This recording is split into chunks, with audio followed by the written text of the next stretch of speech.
मुफ्तखोरी रोकने वाली जनहित याचिका पर आज सुप्रीम कोर्ट में सुनवाई है। हमने मांग किया है कि जो पॉलिटिकल पार्टियों के द्वारा मुफ्तखोरी को बढ़ाया जा रहा है, मुफ्तखोरी का वादा किया जाता है, फिर चुनाव जीता जाता है और बाद में उस मुफ्तखोरी को लागू किया जाता है, इस पर एक कानून बनाना बहुत जरूरी है। भारत पर इस समय टोटल 225 लाख करोड़ का कर्जा है। 225 लाख करोड़।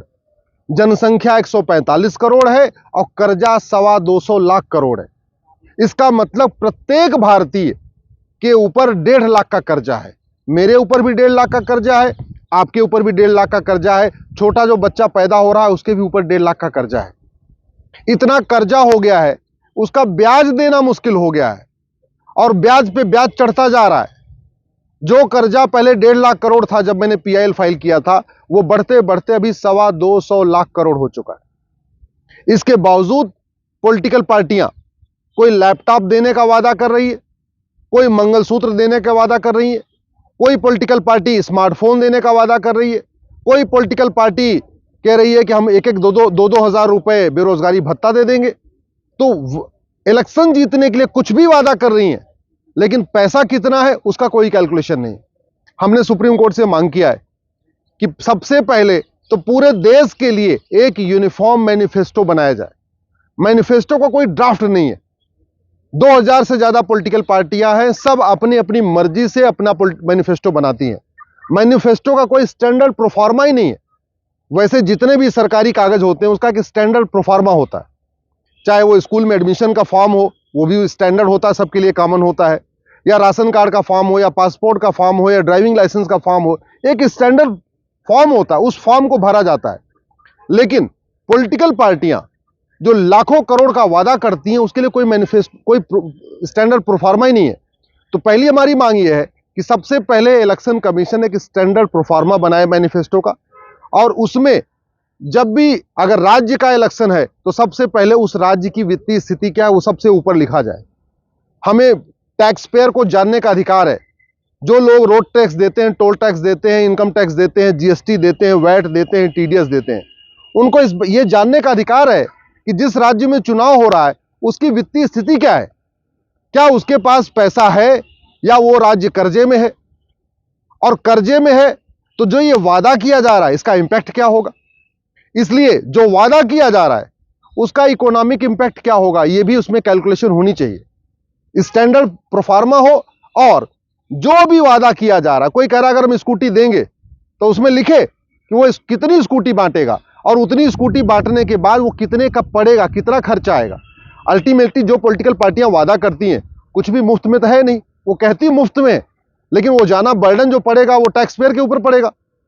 तो टैक्स पेयर को यह भी जानने का अधिकार है कि अगर कोई पॉलिटिकल पार्टी स्कूटी का वादा कर रही है तो उससे कितना बर्डन आएगा, कोई अगर मंगलसूत्र देने का वादा कर रही है तो कितना बर्डन आएगा, कोई अगर लैपटॉप बांटने का वादा कर रही है तो कितना बर्डन आएगा, कोई कह रहा है कि हम स्मार्टफोन देंगे तो कितना उसमें बर्डन आएगा, ये जानने का अधिकार है।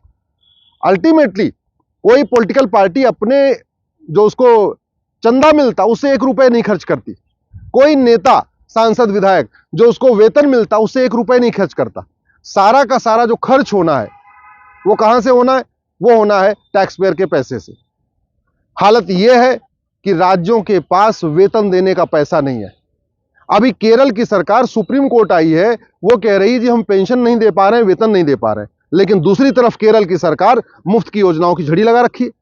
मुफ्त की योजनाएं पहले गरीबी के आधार पर चल रही थी, अभी जातियों के आधार पर चलती हैं, अब जातियों के बाद अभी रिलीजन के आधार पर शुरू हो गई। गरीबों के लिए मुफ्त योजना समझ में आती है, भाई ठीक है चलो गरीब है उनको मुफ्त में अनाज मिलेगा, मुफ्त में चावल मिलेगा, मुफ्त में दाल मिलेगी, मुफ्त में राशन मिलेगा, बात समझ में आती है। लेकिन स्मार्टफोन मिलेगा, स्कूटी मिलेगी, टैब मिलेगा, साइकिल मिलेगी, मोटरसाइकिल मिलेगी, बेरोजगारी भत्ता मिलेगा, ये क्यों भाई। दूसरी बात, जब जिस राज्य के पास वेतन देने का पैसा नहीं है उस राज्य में चुनाव के समय पॉलिटिकल पार्टी मुफ्त का वादा कैसे कर सकती है। एक मैं दूसरा उदाहरण देता हूं। इस समय बात चल रही किसान आंदोलन की। किसान कह रहे हैं जी एमएसपी लागू करो। आप जानते हैं अभी 80 करोड़ लोगों को मुफ्त में राशन दिया जा रहा है। जिस दिन एमएसपी लागू हो जाएगी ना, 80 करोड़ लोगों को मुफ्त में राशन देने का जो बजट है वो डबल हो जाएगा। अभी जो मनरेगा चल रहा है ना, ये मनरेगा जस्ट डबल हो जाएगा। तो कर्जा पहले बढ़ा हुआ है, कर्जे का ब्याज देने का पैसा नहीं है, तो मनरेगा अगर डबल कर देंगे तो पैसा कहां से आएगा? पैसा कहीं से टपकेगा नहीं। हमारी स्थिति वही हो जाएगी जो पाकिस्तान की है, हमारी स्थिति वही हो जाएगी जो लंका की है, हमारी स्थिति वही हो जाएगी जो वेनेजुएला की है। इसलिए अब समय आ गया है कि एक स्टैंडर्ड मैनिफेस्टो बनाया जाए। मैनिफेस्टो में लिखा हो कि राज्य के ऊपर कितना कर्ज है और जो वादा किया जा रहा है उसका इंपैक्ट कितना आएगा। अगर लोकसभा का चुनाव है तो देश के ऊपर कितना कर्ज है, और प्रत्येक पॉलिटिकल पार्टी ये भी बताए कि जो वो वादा कर रही है उससे कितना इंपैक्ट आएगा, और पॉलिटिकल पार्टी ये भी बताए कि जो वो वादा कर रही है उसमें जो खर्चा आएगा वो खर्चा आएगा कहां से। क्या उधार लेके आएगा, या कोई फैक्ट्री लगेगी, उद्योग धंधा लगेगा, या नोट छापने की मशीन लगेगी? ये पॉलिटिकल पार्टी को बताना पड़ेगा। हमने सुप्रीम कोर्ट से ही मांग किया है कि इस तरीके से जो मुफ्तखोरी का पूरा एक कारोबार चल रहा है, मुफ्तखोरी को आप हरामखोरी भी कह सकते हैं, एक तरीके से हरामखोरी वाला कारोबार चल रहा है कि जनता को फ्री में बांट के जनता को मेहनत से दूर कर देना, कि वो मेहनत ही ना करे। सोच रहा है यार ठीक है, हमको मुफ्त में राशन आ रहा है, मुफ्त में चावल आ रहा है, मुफ्त में दाल आ रही है, मुफ्त में बिजली मिल रहा है, मुफ्त में पानी मिल रहा है और बेरोजगारी भत्ता मिल रहा है, तो काम करने की जरूरत ही नहीं है। फिर काहे लिए रोजगार लगाना, काहे की अपनी दुकान लगाना, काहे के लिए कुछ खून पसीना बहाना नहीं करना। तो ये पॉलिटिकल पार्टियां जानबूझ के मुफ्तखोरी को बढ़ा रही हैं। और वास्तव में अगर जहां तक गरीबी बेरोजगारी का मूल कारण तो जनसंख्या विस्फोट है।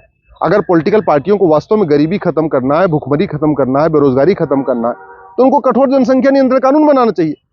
जब तक 2 करोड़ लोगों को रोजगार मिलता है, 10 करोड़ बेरोजगार तो पैदा हो जाते हैं।